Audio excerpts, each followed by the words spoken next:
Le sujet de mon intervention s'intitule « Les nouveaux scénarios en Italie et en Europe pendant et après le coronavirus ».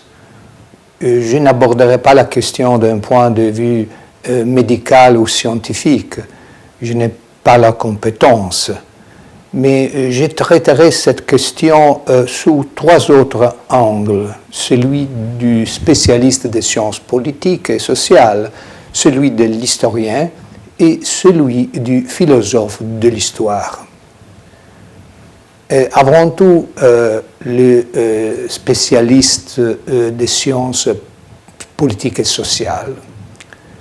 Les sciences politiques et sociales sont celles qui étudient le comportement de l'homme dans son contexte social, politique et géopolitique. De ce point de vue, je ne m'interroge pas sur les origines du coronavirus et sa nature, mais sur ses conséquences sociales actuelles et à venir. Et donc, nous devons dire qu'une épidémie est la diffusion à l'échelle nationale ou mondiale, en ce cas on parle de pandémie, d'une maladie infectieuse qui touche un grand nombre d'individus d'une population. Bien sûr, en un espace de temps très bref. Et le coronavirus, rebaptisé Covid-19, est une maladie infectieuse dont la diffusion a commencé en Chine et l'Italie. Aujourd'hui est le pays occidental apparemment le plus touché. Pourquoi l'Italie est-elle aujourd'hui en quarantaine? Et aujourd'hui, pas seulement l'Italie, bien sûr, parce que, comme l'ont compris dès le début les plus fins observateurs, les problèmes du coronavirus n'est pas tant le taux de mortalité de la maladie, mais bien sa rapidité de contagion. Tous sont d'accord pour dire que la létalité de la maladie en elle-même n'est pas très élevée. Un malade peut guérir s'il est assisté par le personnel spécialisé dans des structures sanitaires bien équipées. Mais si le nombre des malades s'étend, du fait de la rapidité de la contagion qui peut toucher simultanément des millions de personnes, on va manquer des structures et de personnel.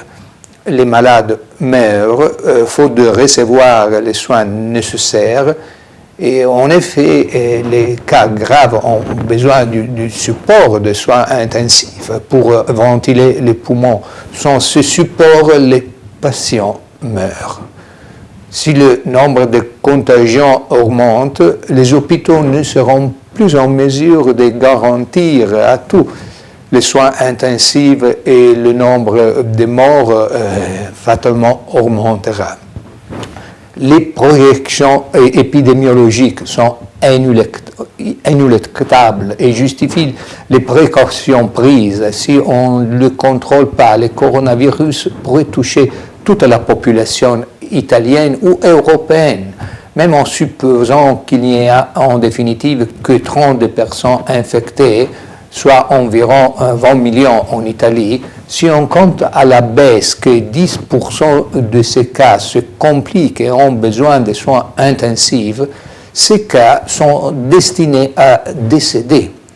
On aurait alors 2 millions de décédés directs, plus tous les décès indirects résultant de l'écroulement du système de santé et de l'ordre social et économique qui en découle.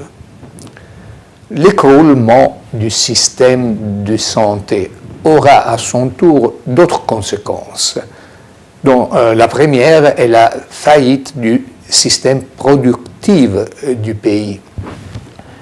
D'ordinaire, les crises économiques apparaissent lorsque font défaut l'offre et ou la demande. Mais si ceux qui voudraient consommer doivent rester chez eux, les magasins sont fermés et ceux qui seraient en mesure d'offrir ne peuvent faire parvenir leurs produits aux clients parce que les opérations logistiques, les transports de marchandises et les points de vente entrent en crise. Les chaînes d'approvisionnement, les supply chains s'écroulent. Les banques centrales ne sont plus en mesure de sauver la situation. La crise post-coronavirus, donc, n'a pas de solution monétaire, comme écrit Maurizio Ricci sur la Repubblica du 28 février. L'expression tempête parfaite a été forgée il y a quelques années par l'économiste Nouriel Roubini pour désigner un ensemble de conditions financières qui pourraient conduire à un krach financier. Il y aura une récession globale due au coronavirus, affirme Nouriel Roubini, qui ajoute « La crise va exploser et mener au désastre ». À l'appui des prévisions de Roubini, nous constatons déjà la chute du pétrole suite à l'échec de l'accord à l'OPEC, car l'Arabie saoudite, pour défier la Russie, a décidé d'augmenter la production et de baisser les prix. Et les événements à venir viendront probablement confirmer ces prévisions. Le point faible de la globalisation est l'interconnexion, ce mot magique de notre époque que l'on emploie tant en économie qu'en religion est très diffusé. L'exhortation apostolique Querida Amazonia du pape François est un hymne à la interconnexion. Mais le système global est fragile précisément parce qu'il est trop interconnecté. Et le système de distribution des produits est l'une des chaînes de cette interconnexion économique. Et donc, ce n'est pas un problème de marché, mais d'économie réelle. Ce n'est pas seulement la finance, mais aussi l'industrie, le commerce, l'agriculture, autrement dit, les piliers de l'économie d'un pays qui peuvent s'effondrer si les systèmes de production et de distribution entrent en crise. Mais on commence à entrevoir aussi un autre point. Il n'y a pas que l'écroulement du système sanitaire ni l'éventualité d'un krach économique, mais il peut aussi y avoir un écroulement de l'État et de l'autorité publique. En un mot, l'anarchie sociale. La révolte dans les prisons en Italie est un indicateur. Les épidémies ont des conséquences psychologiques et sociales du fait de la panique qu'elles peuvent provoquer. Entre la fin du 19e et les débuts du 20e siècle, la psychologie sociale a fait son apparition. Et l'un de ses premiers représentants est Gustave Le Bon, un auteur français, auteur d'un ouvrage célèbre intitulé « Psychologie des foules ». Et dans cette œuvre, Le Bon analyse les comportements collectifs et explique que dans une foule, l'individu subit un changement psychologique. Sentiments et passions se transmettent d'un individu à l'autre par contagion. Comme on se transmet les maladies infectieuses. La théorie de la contagion sociale moderne, qui s'inspire de Le Bon, explique que, protégé par l'anonymat de la masse, même l'individu le plus calme peut devenir agressif en agissant par imitation et suggestion. La panique est l'un de ces sentiments qui se transmet par contagion sociale, comme ce fut le cas à l'époque de la Révolution française, dans la période dite de la Grande Peur. Et si, outre la crise sanitaire, nous avons aussi une crise économique, une vague incontrôlée de panique peut déchaîner les pulsions violentes de la foule.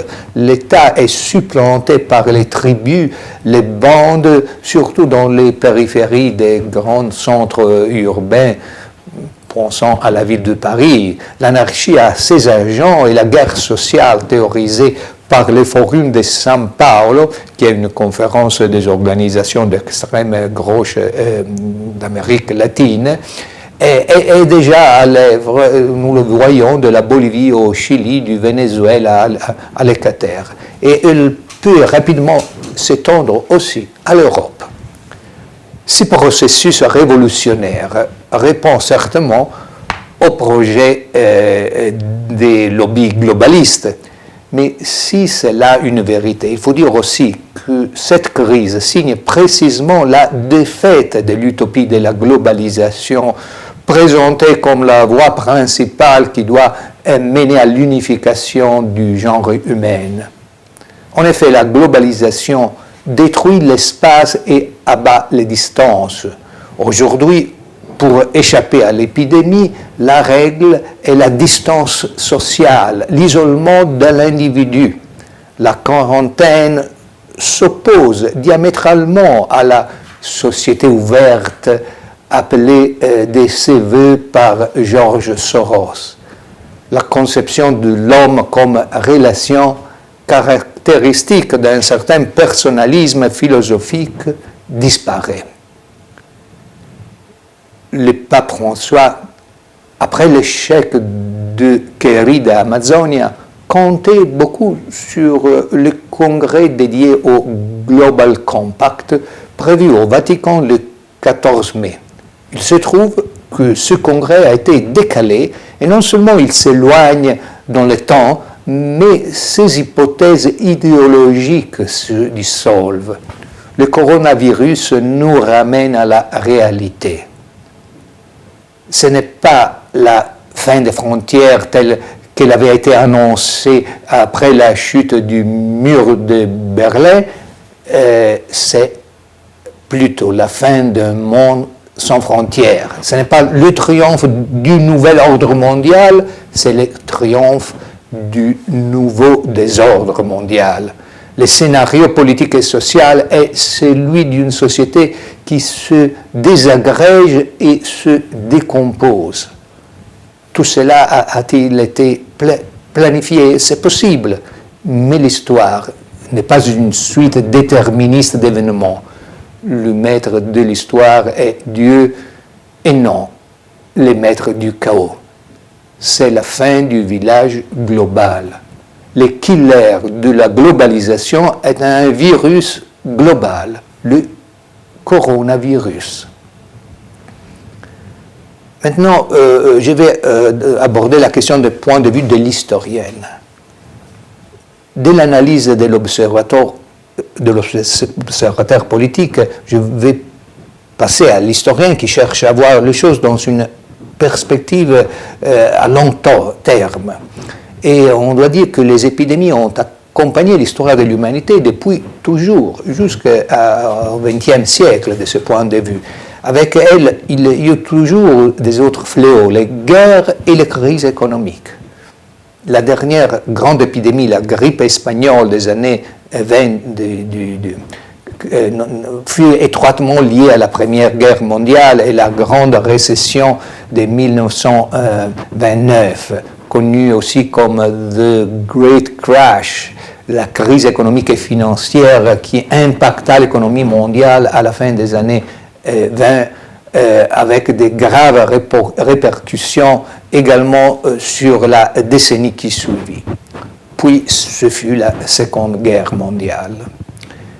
Et Laura Spinney est une journaliste scientifique anglaise, auteure d'un ouvrage intitulé « La grande tueuse, comment la grippe espagnole a changé le monde ».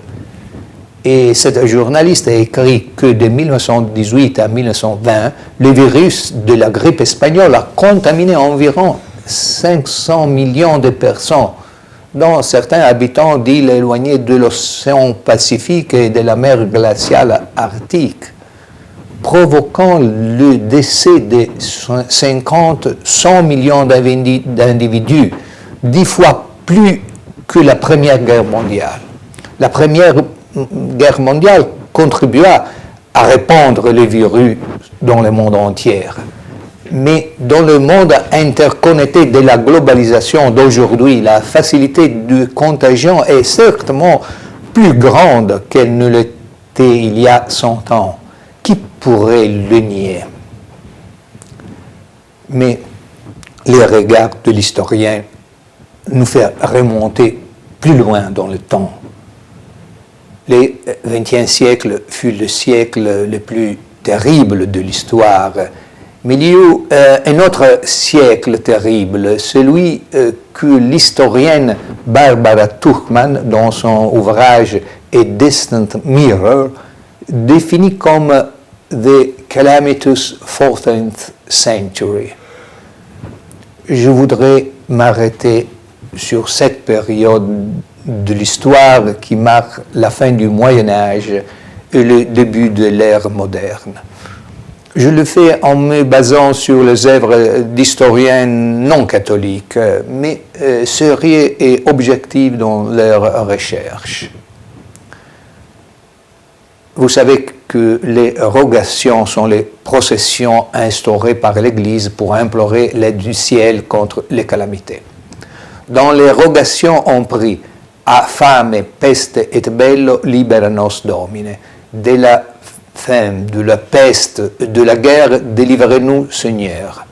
La faim, la peste et la guerre ont toujours été considérées par le peuple chrétien comme des châtiments de Dieu.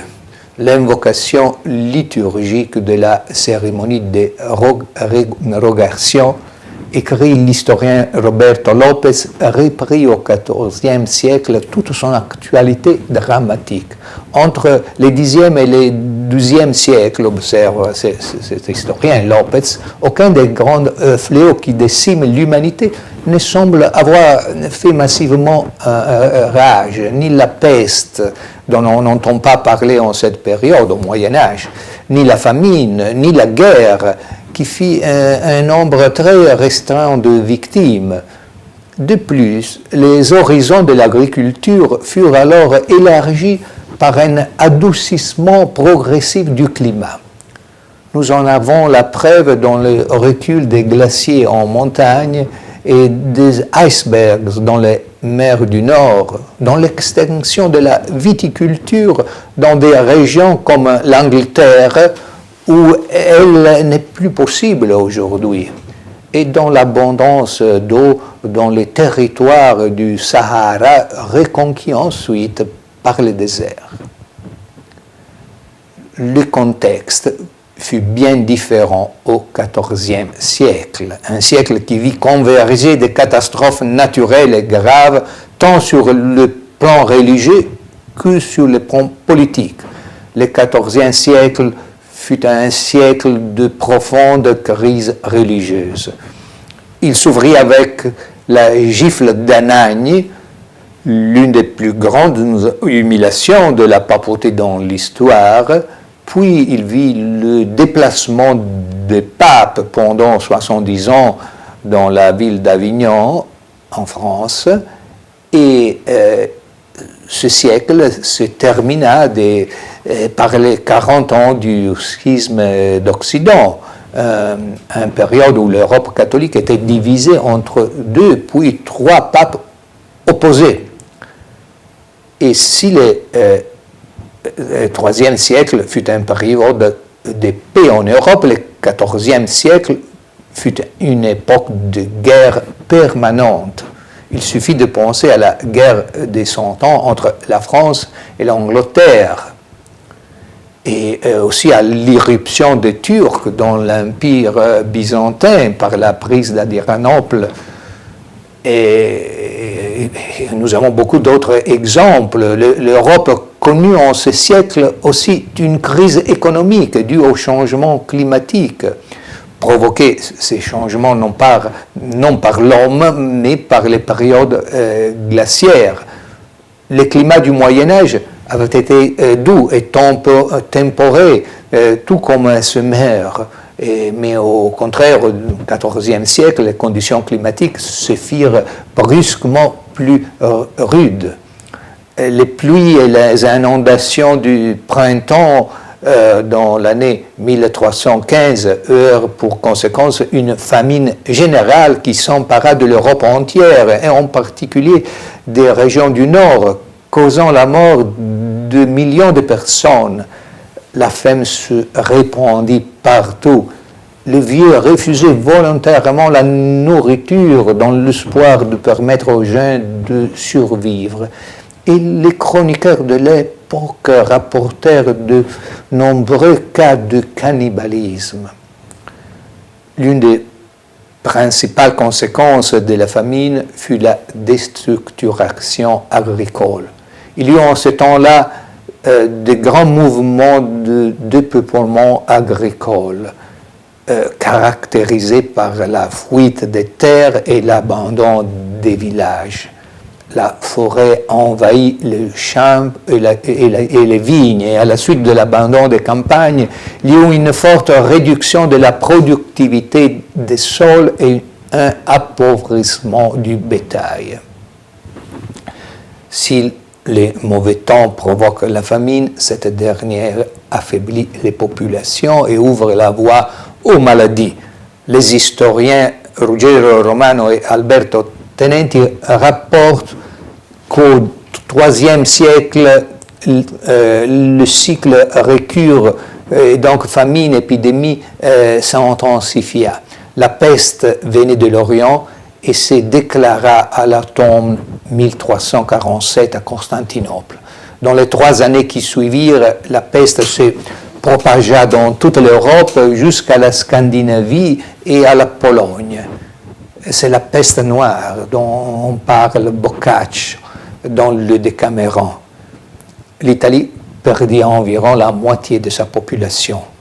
Agnolo di Tura, chroniqueur de Sienne, se plaignait de ne trouver personne pour ensevelir les morts et d'avoir dû ensevelir lui-même ses 5 enfants. Giovanni Villani, chroniqueur florentin, fut littéralement foudroyé par la peste, à tel point que sa chronique s'interrompt au milieu d'une phrase. La population européenne, qui au début du XIVe siècle avait dépassé les 70 millions d'habitants après un siècle de guerres, d'épidémies et de famines, n'en comptait plus que 40 millions. Elle avait donc diminué de plus d'un tiers. Le peuple chrétien vit dans les famines, les pestes et les guerres du XIVe siècle des signes du châtiment de Dieu. Tria sunt flagella quibus Dominus castigat. Il y a 3 fléaux par lesquels Dieu châtie le peuple: la guerre, la peste et la faim, avertissait Saint Bernardin de Sienne.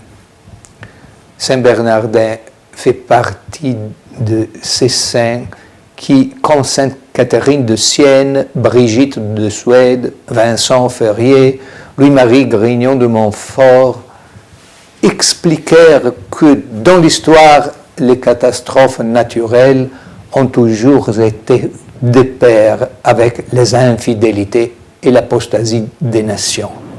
Ce fut le cas à la fin du Moyen Âge chrétien, et il semble que ce soit le cas aujourd'hui. Des saints comme Bernardin de Sienne n'attribuèrent pas ces événements à l'œuvre d'agents mauvais, mais bien au péché des hommes. D'autant plus grave ces péchés lorsqu'il s'agit de péchés collectifs, et plus grave encore s'ils sont tolérés et promus par les gouvernants et par qui est à la tête de l'Église. Le point de vue du philosophe de l'histoire arrive à ce point, car par ces considérations, nous arrivons au troisième point où je considérerai les événements non sous le regard du sociologue ou de l'historien, mais avec celui du philosophe de l'histoire. La théologie et la philosophie de l'histoire sont des domaines de spéculation intellectuelle qui appliquent les principes de la théologie et de la philosophie aux événements historiques. Les théologiens de l'histoire est comme un aigle qui évalue les faits humains du haut des cimes. Il y a de grands théologiens de l'histoire, tels que Saint Augustin, Jacques Bénigne Bossuet, que l'on nomme l'aigle des mots du nom du diocèse dont il fut l'évêque, le comte Joseph de Maistre, le marquis Juan Donoso Cortés, l'abbé de Solesmes don Guéranger, le professeur Plinio Correa de Oliveira et tant d'autres. Une expression biblique nous dit « Iudicia Dei abyssus multa ». Les jugements de Dieu sont un vaste abîme. Le théologien de l'histoire se soumet à ces jugements et cherche à en comprendre les sens. Saint Grégoire le Grand, nous invitant à sonder la signification de l'œuvre divine, affirme « Celui qui, dans les œuvres de Dieu, ne cherche pas à découvrir la raison pour laquelle Dieu les accomplit, trouvera dans sa mesquinité et bassesse une cause suffisante à expliquer pourquoi ces recherches sont vaines. » La philosophie et la théologie moderne, principalement sous l'influence de Hegel, ont remplacé les jugements de Dieu par ceux de l'histoire. On a renversé les principes selon lesquels l'Église juge l'histoire. Selon la nouvelle théologie, ce n'est pas l'Église qui juge l'histoire, mais l'histoire qui juge l'Église, parce que l'Église ne traçonne pas l'histoire, mais est immanente, on fait partie intégrante de l'histoire. Quand le cardinal Carlo Maria Martini, dans sa dernière interview avant la mort, affirmait que l'Église est en retard de 100 ans sur l'histoire, il prenait l'histoire comme critère de jugement de l'Église. Et quand le pape François, dans ses vœux de Noël du décembre 2019, fait sienne les paroles du cardinal Martini, il juge l'Église au nom de l'histoire, renversant ce qui devrait être les jugements catholiques.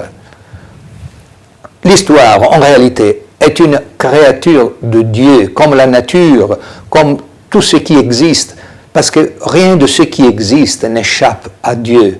Tout ce qui arrive dans l'histoire est prévu, réglé et ordonné par Dieu de toute éternité. Pour les philosophes de l'histoire, tout propos ne peut donc que commencer par Dieu et se conclure en Dieu.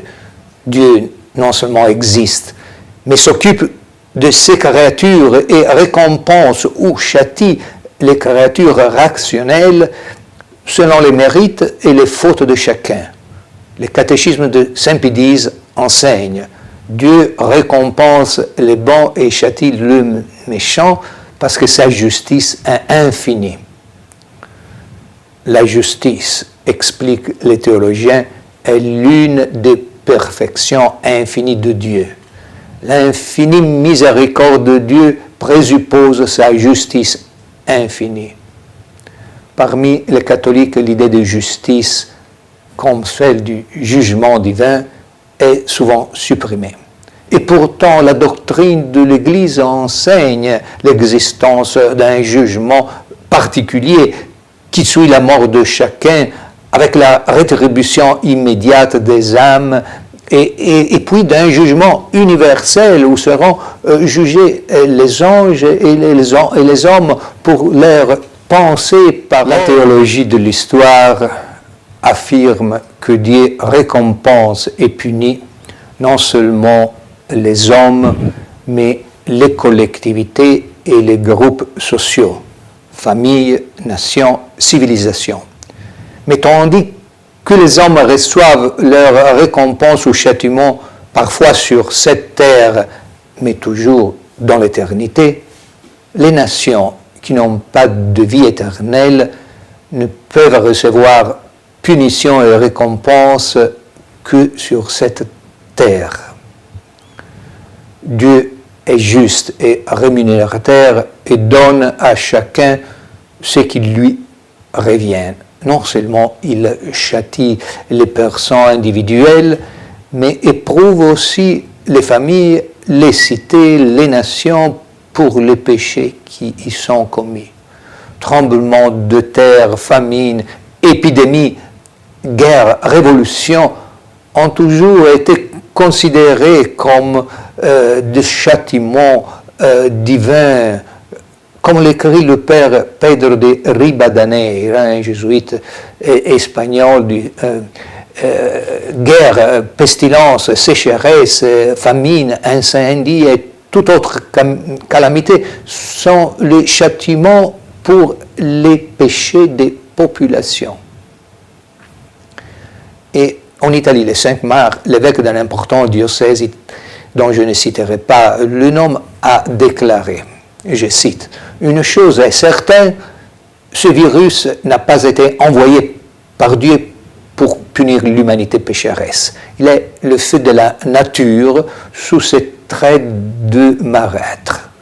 Mais Dieu est avec nous pour affronter ce phénomène et probablement nous fera comprendre au bout du compte que l'humanité est un village unique. » Fin de citation.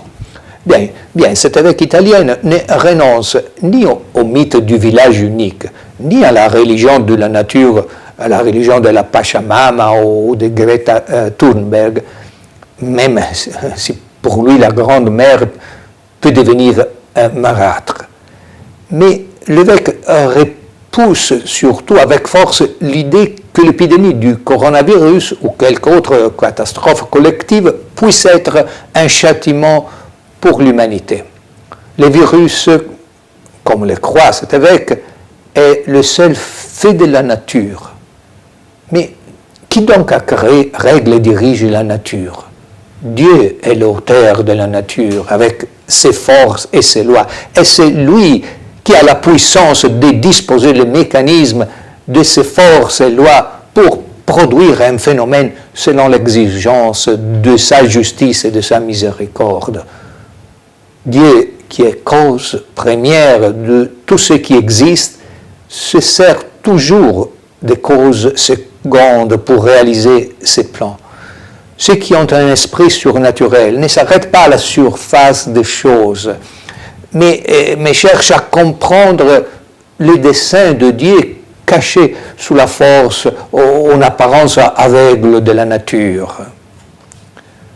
Le grand péché contemporain est la perte de foi des hommes d'Église. Non pas de tel ou tel homme d'Église en particulier, mais des hommes d'Église dans l'ensemble, en dehors évidemment de quelques exceptions grâce auxquelles l'Église ne perd pas sa partie visible. Cette infidélité produit l'aveuglement de l'esprit et l'endurcissement du cœur et l'indifférence devant la violation de l'ordre divin de l'univers. C'est une indifférence qui masque la haine de Dieu. Comment se manifeste-t-elle? Non pas de façon directe. Ces hommes d'Église sont trop lâches pour défier Dieu directement. Ils préfèrent déverser leur haine sur ceux qui osent parler de Dieu, qui osent parler du châtiment de Dieu et lapider. C'est un déversement de haine contre lui. Ces hommes d'Église, tout en professant verbalement qu'ils croient en Dieu, vivent en fait dans l'athéisme pratique, concret. Il dépouille Dieu de tous ses attributs, les réduisant à un pur être et en somme à rien. Tout ce qui arrive est pour eux le fruit de la nature émancipée de son auteur, et seule la science, non l'Église, est en mesure d'en déchiffrer les lois. Et pourtant, la sainte théologie, comme le sensus fidei, nous enseigne bien que tous les mots physiques et matériels qui sont indépendants de la volonté de l'homme dépendent de la volonté de Dieu. Tout ce qui arrive ici contre notre volonté, écrit saint Alphonse de Liguori, sache que cela n'arrive que par la volonté de Dieu. Et saint Augustin aussi qui le répète. Le 19 juillet, la liturgie de l'Église commémore saint Loup, évêque de Troyes. C'était le frère de saint Vincent de Lérins, et avant de rentrer dans les ordres, il avait épousé une cousine de Saint-Hilaire d'Arles, membre d'une famille d'antique noblesse sénatoriale, mais surtout une famille de grande sainteté. Eh bien, durant son long épiscopat de 52 ans, la Gaule fut envahie par les Huns. Attila, à la tête d'une armée de 400 000 hommes, franchit le Rhin, dévastant tout sur son passage.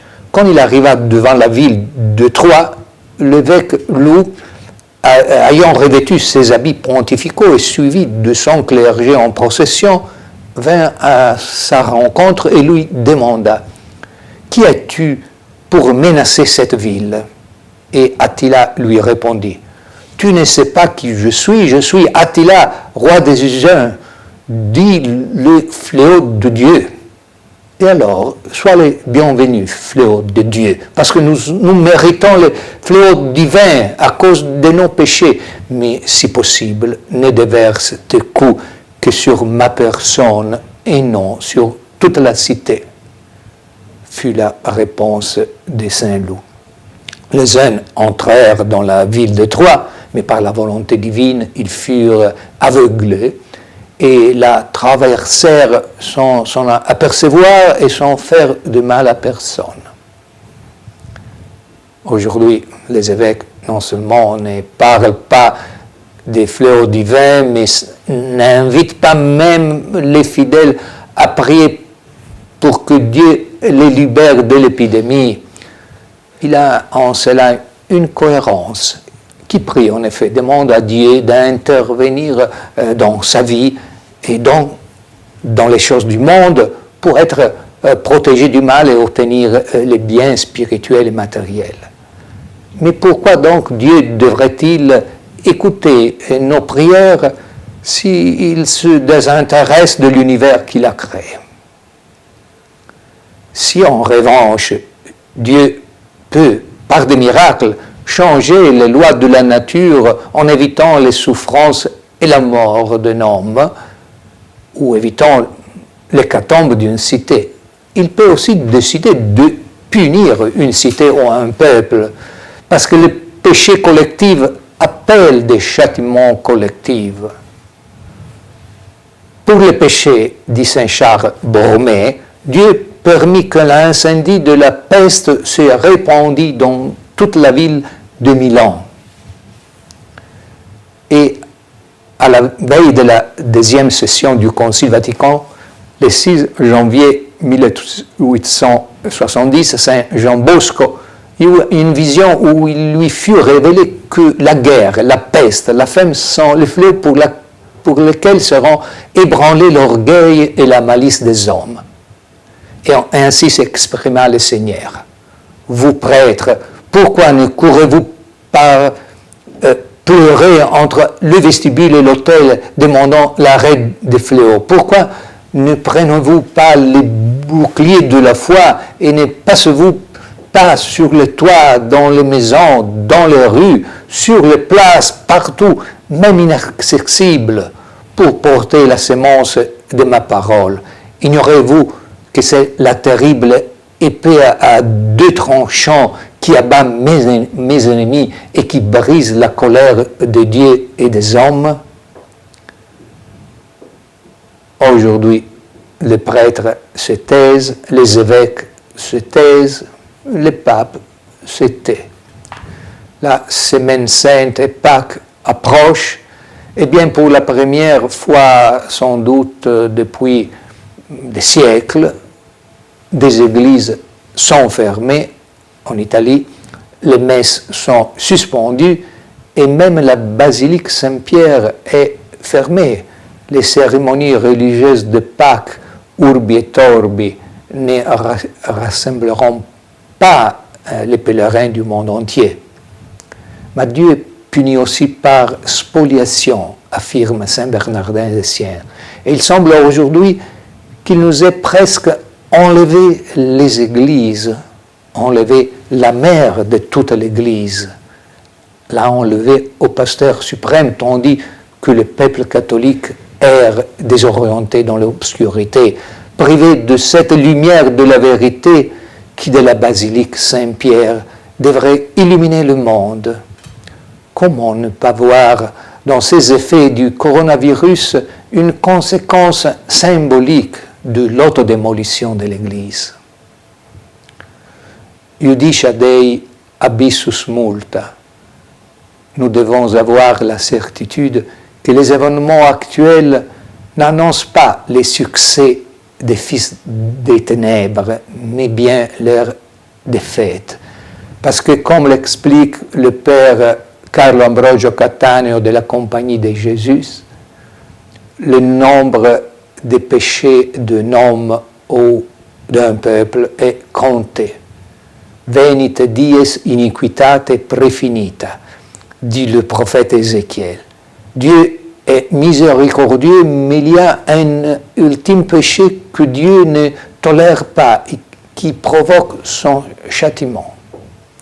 En outre, selon l'un des principes de théologie de l'histoire chrétienne, le centre de l'histoire, ce ne sont pas les ennemis de l'Église, mais bien les saints.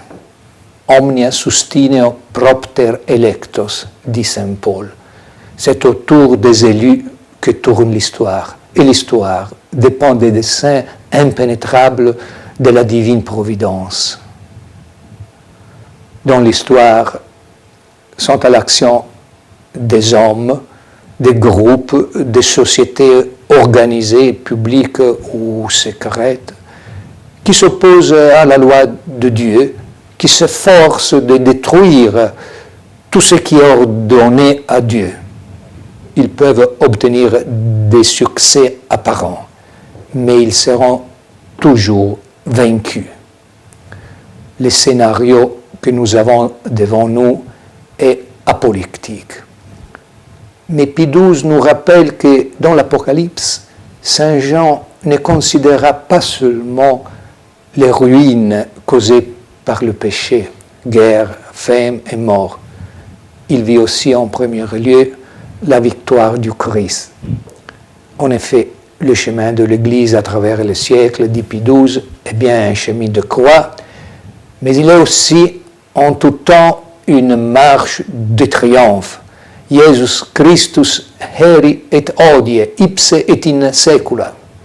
Le Christ est votre guide de victoire en victoire, suivez-le, dit Pie XII. Et la Vierge Marie à Fatima nous a révélé les scénarios de notre temps, mais nous a assuré de son triomphe, avec l'humilité de ce qui est conscient qu'il ne peut rien de ses propres forces, mais aussi avec la confiance de ce qui sait qu'il peut tout avec l'aide de Dieu. Ne reculons pas et confions-nous à Marie, à l'ère tragique des événements annoncés par le message de Fatima.